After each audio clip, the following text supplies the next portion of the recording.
Alors salut les amis et bienvenue dans cette nouvelle vidéo consacrée à Ruby. Dans cette vidéo, comme promis, nous allons voir la boucle loop, ok? La boucle loop, c'est tout simplement une boucle infinie. Comme je vous l'ai dit, une boucle infinie, c'est une boucle qui ne s'arrête jamais. Donc la syntaxe est la suivante. Vous venez à ce niveau, vous mettez ici loop. Ensuite, vous avez ici des accolades, une accolade ouvrante, une accolade fermante. Et vous aurez ici le bloc d'instructions qui sera exécuté.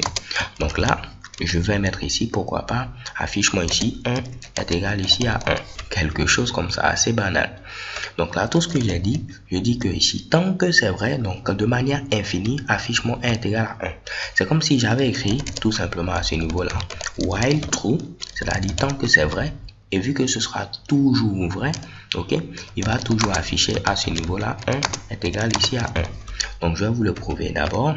Je vais avoir ici ce Mitsubishi là, comme ceci. Lorsque je mets ici while true, affiche-moi 1 est égal à 1.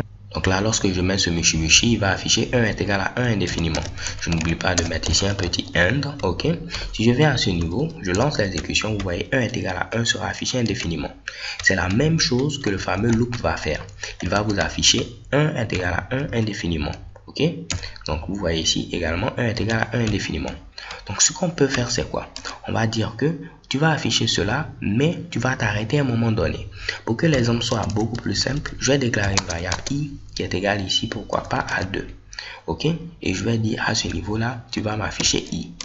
Mais tu vas t'arrêter lorsque le fameux i, ok, donc break if, le fameux i sera tout simplement égal à 7. Donc, tu vas m'afficher i, ok, mais tu vas t'arrêter lorsque i est égal à 7. Et pour pouvoir changer la valeur de i, à chaque fois, je vais faire ici i plus égal à 1, ok. Donc, on a 2 à ce niveau. Il va venir ici, il va afficher 2. Ensuite, i va valoir 3. Est-ce que i est égal à 7? Non. Donc, il ne va pas s'arrêter. Break qui va permettre ici de sortir de la boucle.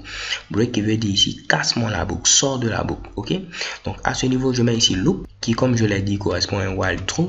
Tant que c'est vrai, donc une boucle infinie, tu m'affiches ici i. Tu incrémentes la valeur de i et i est égal, si i est égal à 7, tu t'arrêtes. Donc là, il va afficher 2. Ensuite, il va afficher 3. Ensuite 4. Ensuite 5. Ainsi 6. Et lorsqu'on a ici 6 plus 1, ça fait 7. Il va venir à ce niveau. Est-ce que i est égal à 7? Oui. Donc, il va s'arrêter là. Il va afficher seulement 2, 3, 4, 5, 6. OK? Donc là, on va tester l'exécution de ce Mitsubishi. Donc, je vais effacer cela. Si je viens à ce niveau, je fais CLS. Ensuite, je relance ceci. Vous voyez, 2, 3, 4, 5, 6. Donc là, vous êtes obligé d'utiliser le mot-clé break pour pouvoir sortir de la boucle. Si vous n'utilisez pas ce mot-clé là, vous aurez tout simplement une boucle infinie. Jamais vous ne pourrez sortir. Alors, avant de terminer, autre chose, c'est que je pouvais remplacer ces accolades par ici le mot-clé do et ensuite le mot-clé inf. Ok? Donc, do qui veut dire faire, end c'est ici pour marquer la fin. Donc, soit vous mettez do et end comme cela, soit vous mettez des accolades. Donc là, normalement, je vous prouve qu'on aura le même résultat. Et chez Kebomb 2, 3, 4, 5, 6. Ok? Donc, soit je mets ici mes accolades, soit je mets ici do et ensuite le mot-clé end ici à la fin. Donc, je vais tester ceci avant de terminer. Et chez Kebomb, j'ai le même résultat. So, thanks for watching. Don't forget to subscribe and have a nice day. Peace.